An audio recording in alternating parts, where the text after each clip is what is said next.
pag-usapan lang natin ang magkadikit na kamay nina Alden Richard at Catherine Bernardo. May gamot pa ba guys sa kamay nila na alos magkadikit kapag spotted nga naman sila? Unti-unti nga naman kasi guys, merong pagbabagong lihim na nabubuksan sa cat din. Alam naman natin guys na kaya nilang ilihim, pero sa mga mata ng tao at sa mata ng media at sa mata ng mga celebrity ay hindi nila may tatago yan. Ano man guys, ang mga nakikita natin ay talagang totoong-totoo na yan. Diba? Lalong-lalo na guys, Christy Fermin at Ogie Diaz, ang sinasabi nila mukhang totoo na nga. Diba? Parang sila na dahil botong-boto na daw si Mami Min Bernardo sa cat din. At lalong-lalo na kasi guys, spotted nga naman kasi sa Instagram account ni Mami Min Bernardo. Kaya pa ba guys pigilan ang nararamdaman ng pamilyang Bernardo kay Alden Richard? Diba? Pamilya ng Bernardo na guys ang nagpapatunay dyan. Diba? Na talagang hindi na mapigilan nino man. Kahit na sino guys ay hindi na talaga mapapag-iwalay ang cat din. Grabe kasi guys ang mainit na pagtanggap ng tao. Kita nyo naman guys, no? Wala pa ang kanilang premiere, wala pa ang kanilang movie, ubos na ang ticket. Hindi ba mainit-init yun? Eh siyempre guys, more than 5 years nga naman kasi, 'di ba? Na nag-intay, sabik nga naman sila at lalong-lalo na guys, siyempre napapagod sila sa kakaintay, sa kaka-request umano sa Star Cinema. Pero ginulat na lang talaga tayo guys ng GMA Network at ng ABS-CBN. Pero pag-usapan natin guys, naku naman, wala nang gamot guys sa kanilang mga kamay. Lagi na lang kasing magkadikit na parang may tutulad na lang natin guys na tinawag noon sa kanila na para silang linta kung makadikit. 'Di ba? Grabe nga naman kasi guys, 'di ba? Ito ba ang tinatawag nating magkaibigan? 'Di ba? Napabor nga naman kasi ang kanilang mga magulang, 'di ba? Spotted nga naman kasi si Mami Min Bernardo at Daddy ni Alden Richard na may pinag-uusapan at ika nga guys ng media mukhang merong namamanikan. Totoo ba, guys? Magkaibigan? Pero botong-boto ang pamilya nila sa cat din, 'di ba? Spotted nga naman kasi guys napapag-usapan kasi, lalo-lalo na kasi guys, mainit-init ang intriga at issue. Dahil ba sikat sila? Merong kanya-kanyang reaction ang mga tao? May kanya-kanyang sinasabi ang mga tao? Hindi guys lahat naman tayo, ang nakikita natin, totoo na. Kasi guys, lahat naman ng artista, ganyan din ang ginawa. Pero bandang uli, spotted sila pala. 'Di ba? Hindi ka magtataka. 'Di ba? Hindi ka magugulat kung may ganyan na sitwasyon na sinasabi nila na magkaibigan lang sila.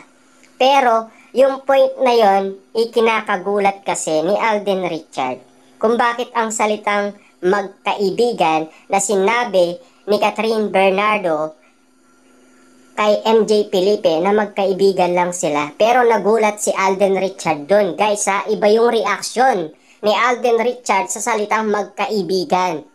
Akala kasi guys, ni Alden Richard, walang magsisinungaling. Kasi, lie detector test kasi yun guys diba? Kaya nga nagulat itong si Alden Richard. Meron bang ganun guys? Magugulat ka sa salitang magkaibigan. Diba? Hindi ba siya nagtataka? Hindi ba siya nagugulat na galing kay Catherine Bernardo na magkaibigan lang sila? Pero sa mga mata ng maraming tao ay hindi ganon ang sitwasyon nila. Alam naman natin guys, kung ano ang nararamdaman nila sa isa't isa. Pilit man nilang tinatago yan, ang lihim nila, pero para sa mga fans, media, netizens at celebrity, hindi nila kayang itago yan. Lumang estilo na kasi yan. Marami nang gumawa kasi yan. Katniel, ginawa na yan. Marami pang gumawa niyan guys, lalong-lalo na Dingdong Dantes, Marian Rivera. Siyempre guys, spotted nga naman kasi na nagkikita sila, pero sinasabi nila na magkaibigan lang sila. Pero may naganap na kasalan. Kita nyo naman ngayon, may dalawa na silang anak. 'Di ba? Ano ang sa palagay natin, guys? 'Di ba? Sa lahat ng artistang gumagawa niyan, lumang estilo na yan eh. Nakita na natin yan eh. Naranasan na natin yan, narinig na natin yan na paulit-ulit sa iba-ibang magkasama. 'Di ba? Dahil spotted nga naman kasi sila at sinasabi nila magkaibigan lang sila. Pero ang totoo, bandang dulo, sila pala, 'di ba? Yan ba ay kakakagulat natin? Magtataka pa ba tayo, guys? 'Di ba? Hindi na dapat natin pinagtatakan yan eh, 'di ba? Lahat naman siguro guys botong-boto sa mga nakikita kasi alam nila ang gawain kasi ng artista, 'di ba? Kaya naman ang mga artista guys, ang sabi nila, may love life ka naman, 'di ba?